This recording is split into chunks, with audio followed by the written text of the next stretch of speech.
leading lawyers, who distinguished himself as a dependable resource as seen in his success. Deputy President William Ruto terming the late as a far-sighted visionary lawyer with supreme knowledge of the Constitution and the law.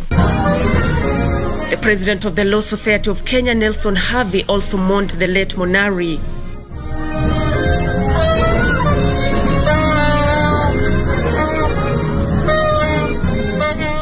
Senior Counsel Ahmed Nasir Abdullahi termed the late Monari as a mentor who took him under his wings and introduced him to legal practice. Until his death, Monari was an advocate of the High Court and a partner and head of litigation and dispute resolution at Carlson Hani LLP Advocates. He was among the defense team that represented President Kenyatta, former Police Commissioner Hussein Ali, and former head of Civil Service Francis Muthaura at the ICC.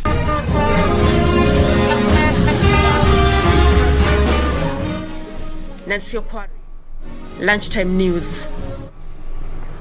Indeed, and may his soul rest in peace. Now moving on, Ministry of Health officials are collecting samples of stool and urine from residents of 4 Western Kenya counties to determine the extent of infection of bilharzia and intestinal worms. The officials collected the samples from selected households in Kakamega County, with the exercise expected to continue in Bungoma, Vihiga and Trans Nzoia counties. The 4 counties have been selected as pilot counties in the program meant to break transmission rate of diseases which are among those classified under neglected tropical diseases. The head of Kenya National Public Health Institute at the Center for Disease Control, Dr. Sultan Hedley Matende Chero, says the ministry is expected to administer treatment to residents in the selected counties by the end of November or early December this year, once tests for the sampled specimen are concluded.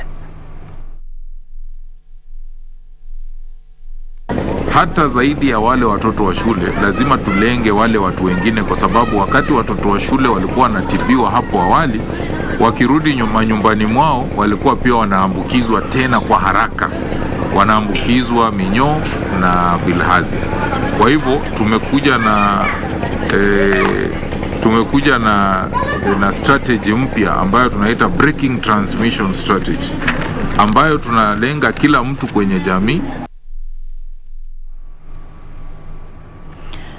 Moving on, the mass voter registration exercise has entered its second day amid calls on all eligible Kenyans to enlist themselves ahead of the 2022 general election. The exercise, which began on a slow pace on Monday, has seen a low turnout in various centers across the country. The race to register some 6 million new voters has begun on a slow pace, with few Kenyans turning up for the exercise on day one. In Kiambu County, for instance, a center in Ruiru constituency recorded only 4 registrations on Monday. Kwa kila kit tumewapatia target ya watu 12 per day to start with. Tukifanya hivyo, in the whole constituency tunaweza pata watu 407 kama target tutapata. Na kama tungepata hiyo 407 voters, tukimalizia tutakuwa na wapiga kura 36,863. The IEBC has set a target of 400 voters per day for some centers on Kiambu County. Exercise imekuwa slow. Leo ni siku ya kwanza, kama hapa tumeregister 3 people so far. But at least we are getting people wanauliza kama waweze kutransfer kutoka polling station moja kwenda polling station nyingine. Tulikuwa tuna assume wengi watakuja ni these young people wenye wamechukua ID juzi. The Independent Electoral and Boundaries Commission is encouraging young Kenyans to exercise their democratic right and register as voters. Yusuf Hilo, Lunchtime News. An elderly man in Kilifi County have been enrolled into adult education classes at Kwaupanga area to enable them learn how to read and write. Education stakeholders in the region say illiteracy is one of the problems affecting the region and has contributed to the high levels of poverty. Beatrice Gatonyenge with details of that story. program organized by Million Footprints, a non-governmental organization, attend evening classes where they undergo a training on how to write, read, operate mobile phones, and count money.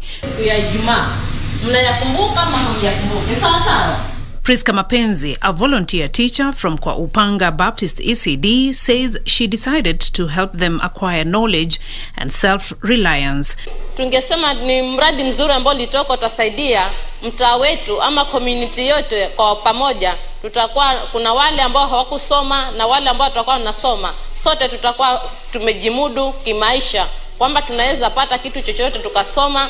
Kama ni barua imeangushwa popote pale, yule ambaye mzee ambaye hakusoma tokea awali atakuwa anaweza kusoma kufikia sahihi. She says the organization facilitates the learner with stationery and have also installed solar panels, making it easy for them to attend evening classes. Hii sola itatusaidia kulingana na wale ambao wanatoka kazini. Kuna wengine wanapenda kusoma lakini wanatoka saa 12 kazini, ndo wakifika huku ni saa 1. So kuna wale ambao watakuwa wanaingia hapa usiku kama saa 1, watakuwa inawasaidia wanasoma, alafu baadaye kama saa 2 wanatoka wanaenda nyumbani. According to beneficiaries, the program has expanded their knowledge and opened to them a new world of endless possibilities. Hasa kutoka tangu tupoanza kusomeshwa na mwalimu wetu, naweza kwenda mpaka hapo dukani tena najua kwamba nitaregeshwa change. Kwa hii pesa ambayo nimepeana najua kwamba nitaregeshwa change fulani. Hata kama nikunibia naweza kumwambia hapana. Hii mbona? Unaona? Kwa hiyo sasa nashukuru. Pale nimetoka na sasa naona naenda kwa mwangaza mzuri. Hii elimu itanisaidia na mambo mengi. Manake ili japo ilichelewa lakini sasa kwa vile ambavyo nafurahia kuna mambo mengi ambayo mtafaidika nayo. Nikipata simu kwa jumla nilikuwa sijui nitaanza na wapi na nimalizie na wapi. Lakini kufikia sasa hii naona naweza nikashika hili na nikazidi kuendelea na kupata na mawasiliano na wenzangu ambao wako nje ya hapa. They called on their peers to join the program to realize their full potential. Beatrice Gatanyangetich, Lunchtime News. Thank you, Beatrice, for that encouraging report. Learning to always learn. You are never too old to learn something new. Now, moving on, the National Assembly's Health Committee is calling on the national and county governments to agree on the modalities of building and equipping health facilities in the counties. The committee, which toured Uasin Gishu County, observed that many counties are finding it expensive to build and equip their health facilities, something that threatens to undermine the provision of health services. Ziwa Level 5 Hospital in Uasin Gishu County will cost the county some 800 million shillings to build, but 1.2 billion shillings to equip. Governor Mandago says the county cannot afford the 1.2 billion shillings. Kubaliana tujenge Ziwa ikuwe the county level 5 facility. Na hii ni facility ya county. Tulikubaliana kama county. Mradi huu Mheshimiwa Sabina Jege unaona hapa itakaribu serikali ya county milioni 806 ikamiliki. Kuweka vifaa ambayo itafanya sasa hospitali itumike karibu shilingi bilioni 1.5. Sisi tunaomba nyinyi kama kamati mtusaidie kupitia Wizara ya Afya. Sasa kwa ile gharama tungepewa wakati ile sisi tufanyiwe equipping of this hospital. Members of Parliament want the two levels of government to agree on how they will execute the joint process of building and equipping the facilities. Ya pili ambayo itapelekwa kule juu, serikali imesema wanataka kuandikishana Disemba kufikia mwaka ujao, ijulikane contractor ni mgani, referral ya pili ianze kujengwa kule prisons. Devolution of health and health was devolved. Health was left so that the counties can be able to manage themselves and know where they need to be assisted by the national government. We have seen today, we have come here courtesy of the invitation and the petition that was done by the county government of Uasin Gishu to come here, and they are requesting for the support. So apart from the government efforts, we also require the county government themselves to be a bit persistent and to make sure that every county has a level 5 facility. The lawmakers said most counties are struggling to meet the demand for quality and affordable healthcare. Caroline Kamar reporting for Lunchtime News. The national government has asked the Mombasa County government to expedite the relocation of the Mwakirunge dump site. Kenya Civil Aviation Authority Director General Captain Gilbert Kibe says the dump site poses a danger to flights landing at Moi International Airport, Mombasa. The dump site usually attracts birds that are a danger to the aviation industry. According to the Kenya Civil Aviation Authority, the dump site is set to attract birds that may end up causing confusion to flights and mechanical failures.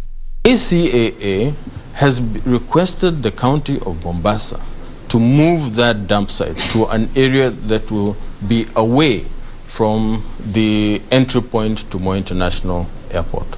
So we have written severally and we're waiting for them to act. The Director General says the Mombasa County government must expedite the relocation process. 2 million shillings or imprisoned for a maximum of 6 months or even both, depending on how serious you have broken that law or regulation on drone operations. So we'd like to encourage all Kenyans and people who live in Kenya to come and register with us. Register yourself as an owner or an operator of drones. Kibe added that he will hold a meeting with stakeholders on how to reinforce aviation regulations during the campaign period and license media houses to operate drones through a commercial business category. Now moving on, police in Kitengela town have arrested more than 30 bar revelers found consuming alcohol beyond the curfew hours. The senior deputy county commissioner led the multi-security agency team in the crackdown in collaboration with the Kajiado Liquor and Alcohol Licensing Board. Kajiado County Liquor and Alcohol Licensing Board Chairman Jonah Malapash, while speaking after the crackdown, said the operation is meant to get rid of illegal liquor in the market and ensure clubs are operating within the stipulated time. Serikali tunaendelea kupambana na pombe haramu na nyinyi tushirikiane na nyinyi wananchi. Kwa sababu serikali haifanyi operation ama kupambana na pombe haramu ndio kunyanyasa mtu. Hapa Malapash further added that there is an influx of illicit brew and unlicensed alcohol being sold cheaply in various satellite towns in Kajiado town. Ingia katika mtandao ya county, tuliagiza wale wote ambao wanaitwa distributors na manufacturers watupatie majina yao na ile pombe yao wanauza, ndio tufuatilie from the source. Led by Senior Deputy County Commissioner, the security multi-agency team raided clubs operating behind closed doors to hoodwink law enforcers. The suspects are expected to be taken to court. Jacqueline Malaria for Lunchtime News. All right, moving on to Nyandarua. Chaos erupted at the Nyandarua County Assembly, disrupting business as MCAs engaged each other in running battles over the county leadership. Police were forced to use tear gas to disperse the MCAs, who are literally on each other's necks, following the High Court issuance of stay orders in favor of Nyandarua Speaker Ndegwa Wahome. On Monday, the court fined the county leadership for contempt of court after the speaker was barred from accessing the chambers. The latest drama now deepens wrangles at the Nyandarua County Assembly, whose Speaker Ndegwa Wahome has been ousted 3 times in less than 4 months. We know there are 8 armed people inside here. Na nataka hii mvrango ifunguliwe, we go and confirm that. And the officers are the one who allow us to come inside here. You disallow my security team to be here. Where security umewakataza wakuje hapa so that you can be allowing drugs and criminals to get into the assembly. I'm actually surprised.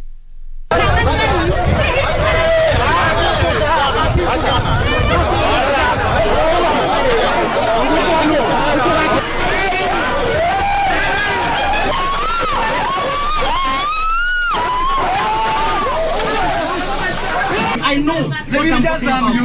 They want to harm you. That is the plan.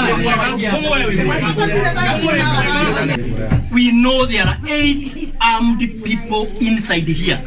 Na nataka hii mvrango ifunguliwe, we go and confirm that. And the officers are the one who allow us to come inside here. You disallow my security team to be here. Where security umewakataza wakuje hapa so that you can be allowing drugs and criminals to get into the assembly. I know. What can happen? All right, moving on to Nyandarua. Chaos erupted at the Nyandarua County Assembly, disrupting business as MCAs engaged each other in running battles over the county leadership. Police were forced to use tear gas to disperse the MCAs, who are literally on each other's necks, following the High Court issuance of stay orders in favor of Nyandarua Speaker Ndegwa Wahome. On Monday, the court fined the county leadership for contempt of court after the speaker was barred from accessing the chambers. The latest drama now deepens wrangles at the Nyandarua County Assembly, whose Speaker Ndegwa Wahome has been ousted 3 times in less than 4 months. that you can be allowing drugs and criminals to get into their property. Away from that drama, let me take you to something that is happening in Nairobi at the Kilimani police station. There is a crackdown on illegal chemists that has been launched in this particular county, and we just want to cross over there. Right now speaking is the senior inspector on drugs at the Pharmacy and Poisons Board. Let's listen into what he has to say. I think with that, we appreciate them a lot. We also want to appreciate the office of the police, the National Police Service, that has been supporting us from the upper hand. That now, without them, I think the issues of security of the inspectors, security of the resources that we have, and also enforcing the arrest would have been a difficult part. So that is where we are, and we still continue. This is a routine work. We still continue all through, and ensure that we completely wipe out all those people that are practicing illegally, and they leave the people who are licensed and qualified to run the pharmacies to actually attend the public with that surety that now they are going to get the right medication and personnel to attend on them. Otherwise, I'm grateful and request Kilonzo to come and take up in Kiswahili if there's some few ones on the hand before my colleague here and something and Muilami. Yes.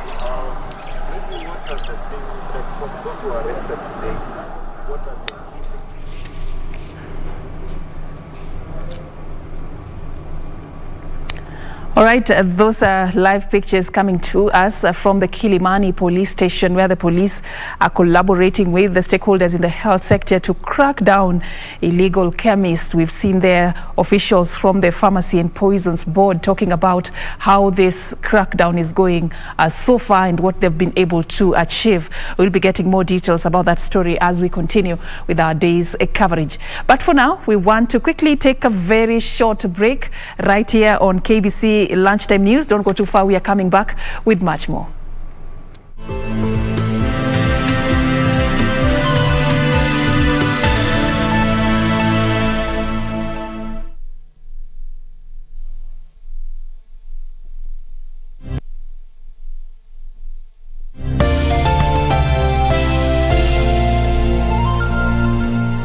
Jemo kuget Go TV ilikuwa decision moja fiti sana kwa life yake. Usitake jua kuget machua mtimam za kucheki futa ilikuwa ngori kuruka na zilidai mamkwanja. Alafu ikajipa Jemo akawai discovery moja bigi. Siku hizi zinamshika mtaani akicheza pro na home ground advantage. Get home ground advantage ukijishikia decoder ya Go TV kwa bei nafuu ya 1,299 bob plus 1 month Go TV Plus. Enjoy the world's biggest leagues na cup competitions hii futa season. Go TV, love it.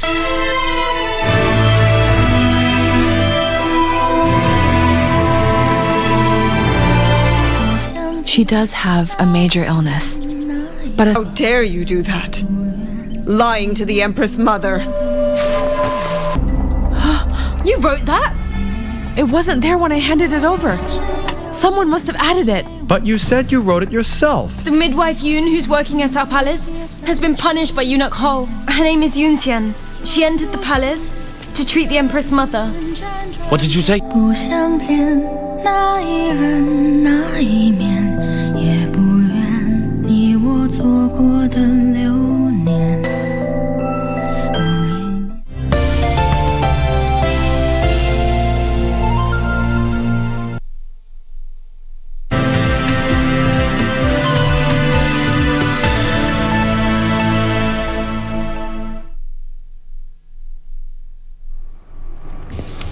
Welcome back and thank you for staying with us. Now, health stakeholders are calling for adoption of innovative and emerging technologies in the war against malaria in the country. They say common such as insecticide-treated nets need to be backed by technologies such as gene drive if the country is to advance from controlling the spread of malaria to eliminating it. Under the aegis of African Institute for Development Policy, the survey, the stakeholders urged the government to allocate adequate resources to boost initiatives by institutions in fighting malaria and improving health. Africa accounted for 94% of the 229 million people infected with malaria worldwide in 2019.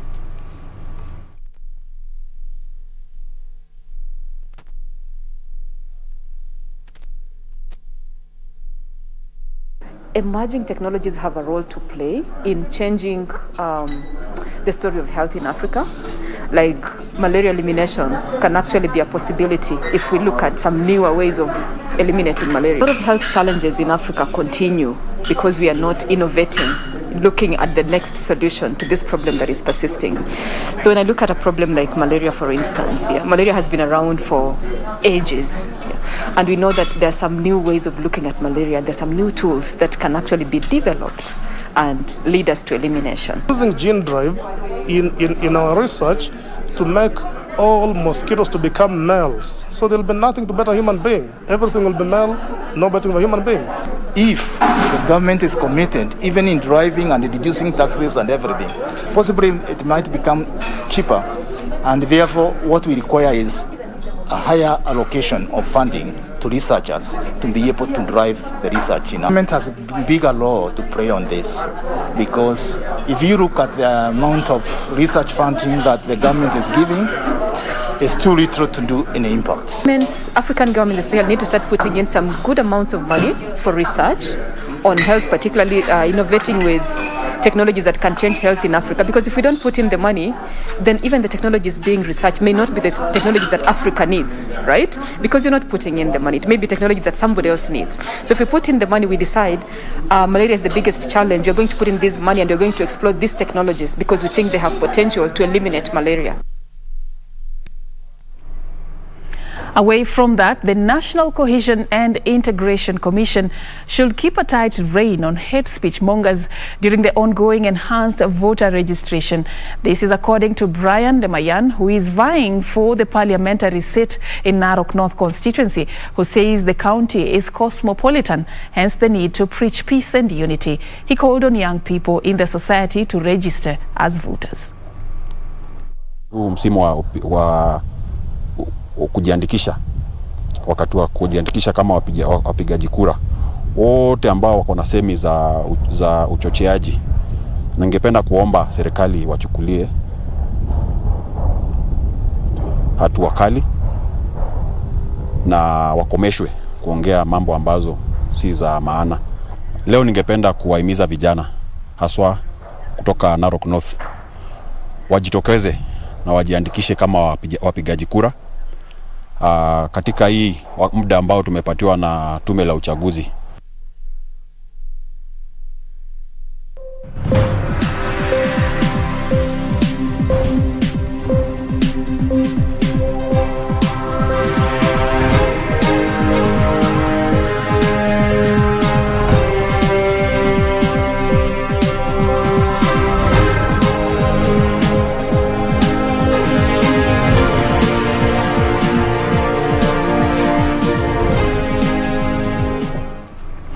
And we now cross into the world of business. We begin in South Africa, where South Africa's biggest engineering metal workers union launched an indefinite strike seeking pay rises.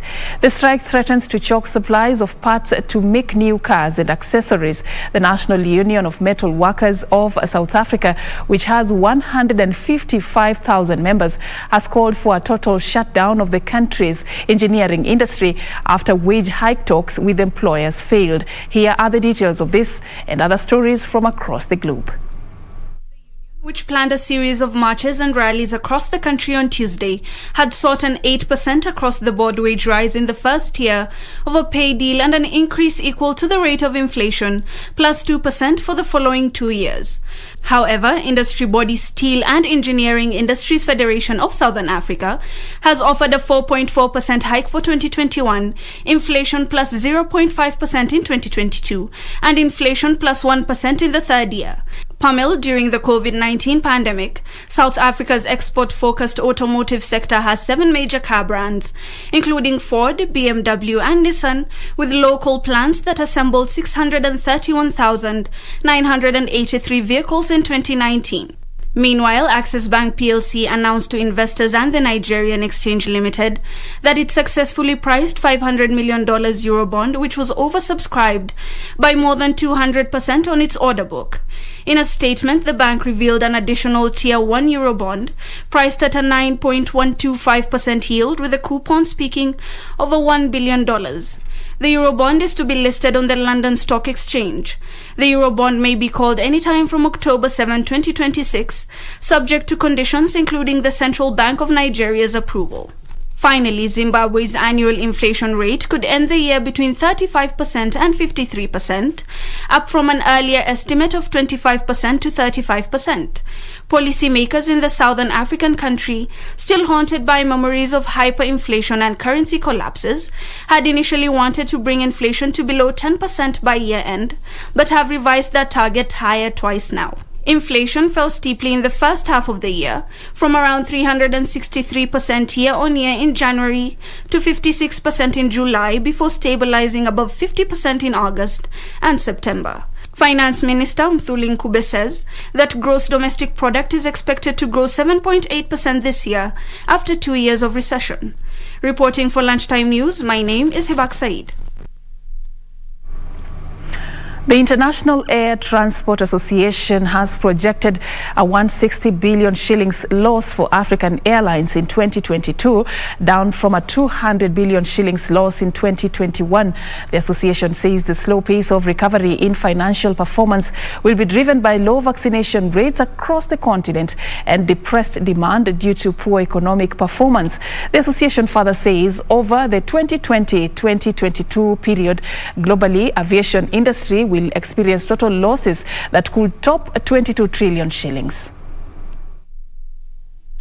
The global aviation industry is slowly emerging from the disruptions caused by COVID-19 that impacted billions of passengers worldwide.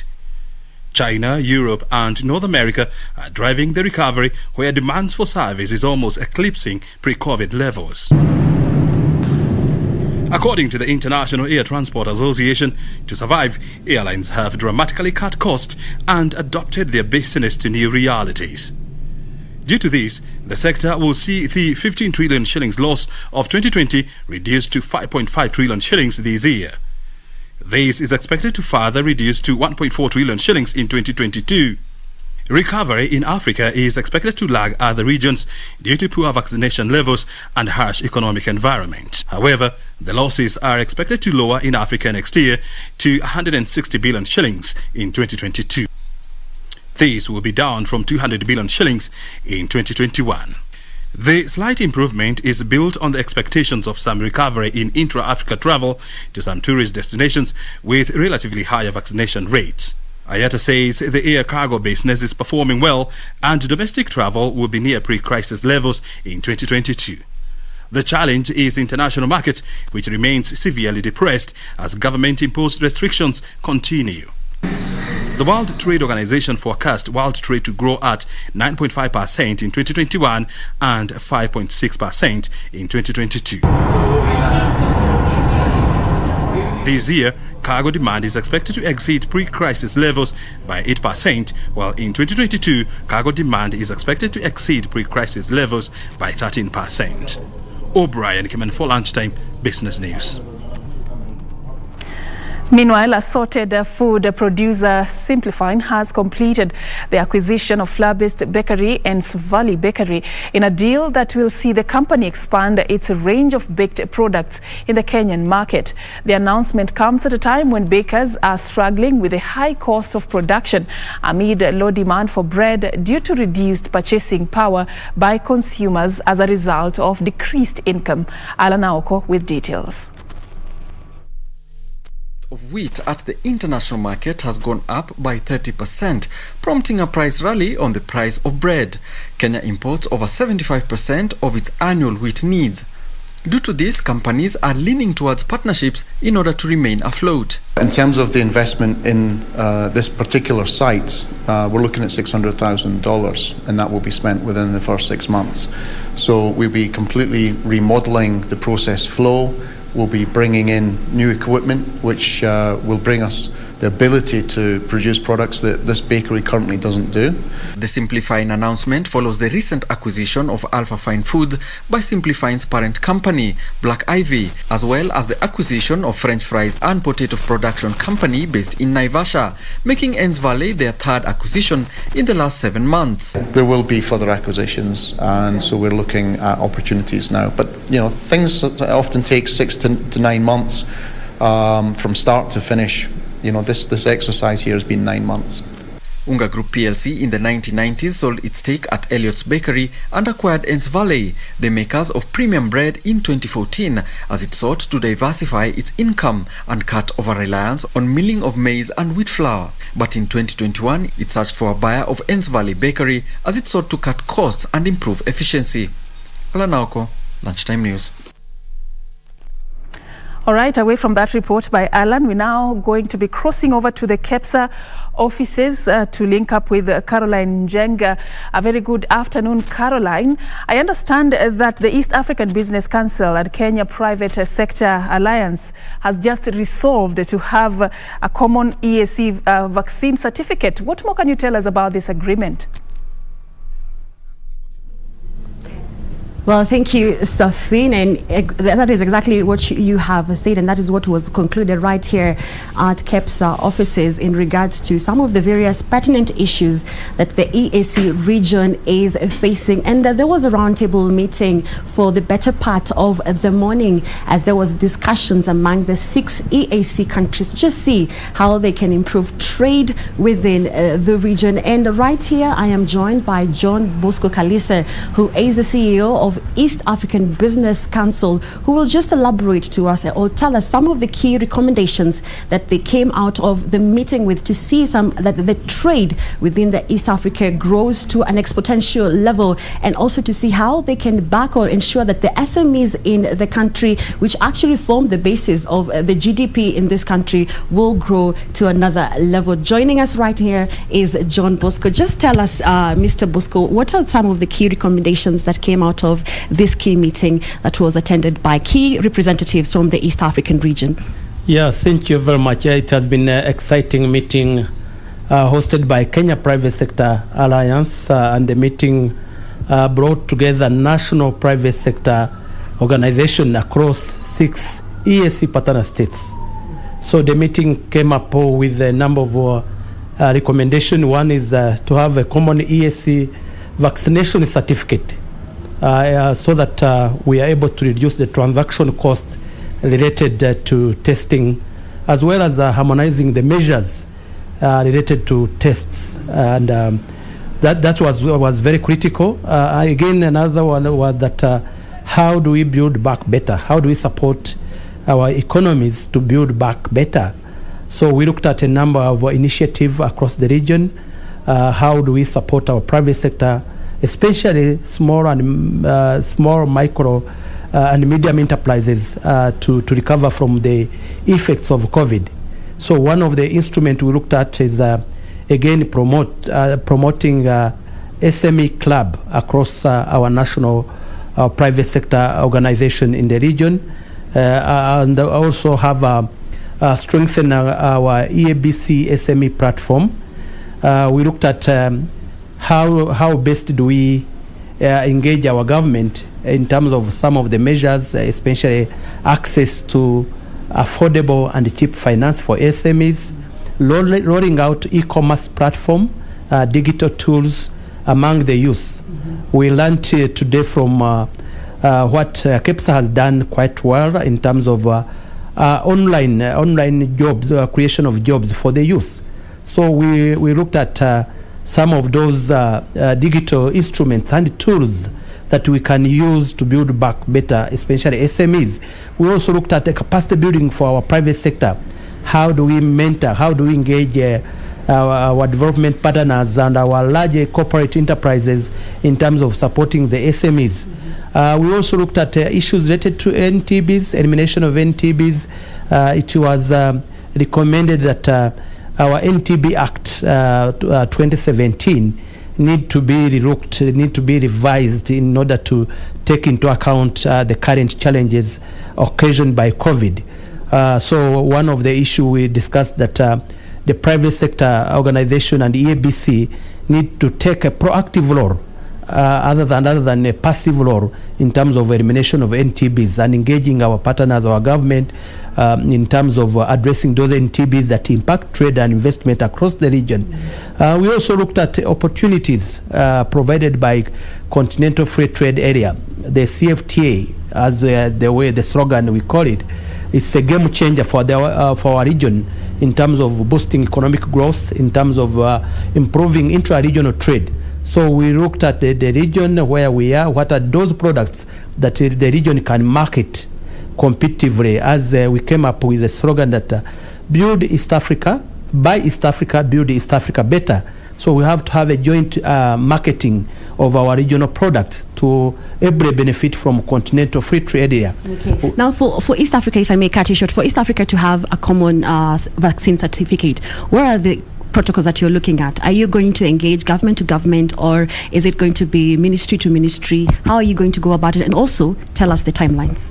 Yeah, indeed. Again, the private sector, as I mentioned, and from the meeting today, we realized that our head of state, even the current chair of the summit, he wants the private sector to take a leading role in terms of recovery. So he requested, and other head of state requested, that private sector has to come up with a solution. One of the solutions is that how best can we roll out the vaccination campaign? Let's get a number of our people, especially the SMEs, vaccinated. Once they are vaccinated, once you have that certificate, then you are able to use it across the region. You are not subjected to numerous testing requirements across the region. So that is something EABC is going to push. Is going to push with the EAC Secretariat, and there is that political goodwill. Again, the current SG wants the private sector to take a leading role. So we are looking at a 3 months period in terms of advocating for that common EAC vaccination certificate in order to reduce transaction cost. For example, one of our members from Burundi, he elaborated that it costed $300 for him to travel to Nairobi and going back. That's a daunting cost. So we are looking at the cost in terms of the testing. We are also looking at the inconveniences caused. How do we ensure that if we are to build back better, if we are to support the recovery of our sector, especially tourism, transport and logistics, we need to reduce and harmonize those measures related to testing for COVID. Okay. So that's what we are pushing, and there is that coordinated and concerted efforts from our national private sector organization that we need to speak with one voice. We need to speak with one voice. Okay. And as I say, there is a platform at the EAC, at the heads of state, that we need to drive the recovery agenda. Okay, thank you so much, John Bosco, who is the CEO of the East African Business Council. And because of time, that is where we'll end this short interview, and we'll be giving you more details later on during the 9 p.m. broadcast. My name is Carol Jenga. Back to you, Serfine Achieng. Thank you, Caroline Jenga. There speaking to the CEO of the East African Business Council, Mr. Don Bosco, just moments after she has just informed us that the East African Business Council, together with the Kenya Private Sector Alliance, have both resolved to push for a common COVID-19 vaccine in the East African community. Not COVID-19 vaccine, COVID-19 certificate within the EAC, in what Mr. Don Bosco there is terming as something that will help stakeholders cut on cost. We will be getting more details about that story later on. Now, globally, social media services, Facebook, WhatsApp and Instagram are back up and running after an outage that lasted almost 6 hours. Facebook says the company blamed it on an internal technical issue that was handled by Facebook engineers. The social media behemoth said there was no evidence that user data was compromised as a result of this downtime. Details of this and other stories from across the globe. The services went down at about 4 Greenwich Meridian time, with users beginning to gain access to sites at around 10 p.m. In a statement on Tuesday, Facebook said that faulty configuration change affected the company's internal tools and system, which complicated attempts to resolve the problem. Down Detector, which tracks outages, said some 10.6 million problem reports around the world were received. However, the real number of people affected is much higher. More than 3.5 billion people use Facebook, Messenger, Instagram and WhatsApp. An outage of this scale for such a long time is rare. A disruption in 2019 left Facebook and other apps mostly inaccessible across the world for more than 14 hours. Meanwhile, 2 more property companies are causing concerns over their ability to repay debt in China after missing debt payments as investors await for announcement about the future of struggling Chinese real estate giant Evergrande. On Tuesday, Scenic Holdings became the latest Chinese developer to be downgraded by a global ratings agency, Fitch Ratings, because it had missed interest payments and due to uncertainty over a $246 million bond repayment due later this month. Beijing has not commented directly on Evergrande's financial problems, although the country's central bank and state media have signaled that the government is ready to help protect individual citizens exposed to the property market. Fears have grown in recent weeks about Evergrande's problems spreading through the world's second largest economy and having an impact on the global financial markets. Finally, major banks in Britain made a slight dent in their gender pay gaps last year, though industry observers say they still have a long way to go as several insurers went backward.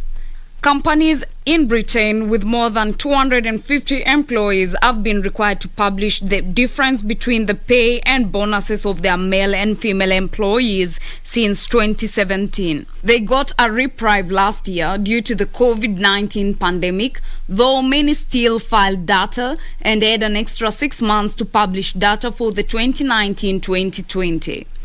The financial services sector has typically shown one of the largest gender pay gaps in Britain, often attributed to a lack of women in senior jobs.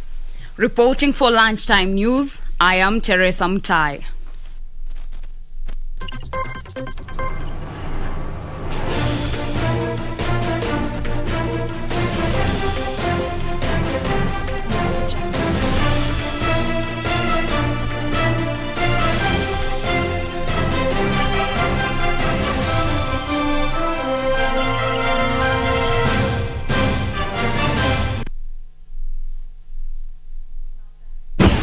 We begin the national boxing team hit squad.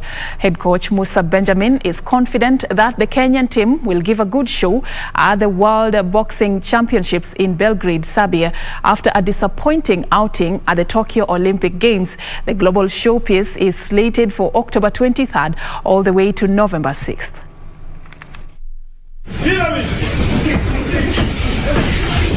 The Kenyan boxers will be out to redeem themselves in Belgrade, Serbia after a poor run at the Tokyo Olympic Games. 2015 Africa Boxing Championship lightweight gold medalist Nico Koth and Africa Zone 3 super heavyweight gold medalist Elia Joy will lead a squad of 13 boxers to the World Boxing Championship. The Kenyan coaches retained the team that featured at the 2020 Tokyo Olympics and Africa Zone 3 Boxing Championship owing to their fitness levels, saying most boxers remained active even when the season was halted due to the COVID-19 pandemic. Flyweight David Karanja, bantamweight Shafi Bakari, featherweight Martin Odur, light welterweight Victor Odhiambo, welterweight Joseph Shigali, and light middleweight Boniface Mugunde all made the cut to the Kenyan team. Martin Maina will be the only boxer making his debut in the national team. 10 seconds to go. And Delhi Capitals beat 3-time Indian Premier League winners Chennai Super Kings to close in on a place in this year's top 2. With the top 2 finish, the teams have 2 opportunities to qualify for the final, set to take place on October 15th. Chasing 137 to win, Shikhar Dhawan made 39 before West Indies' Shimron Hetmar composed an unbeatable 28 from 18 balls as Delhi won with 2 balls left.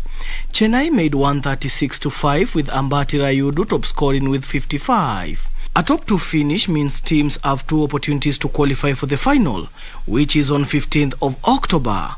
Delhi moved to 20 points above Chennai on 16, but both can be caught by the Royal Challengers Bangalore, who play the Capitals in their final group game.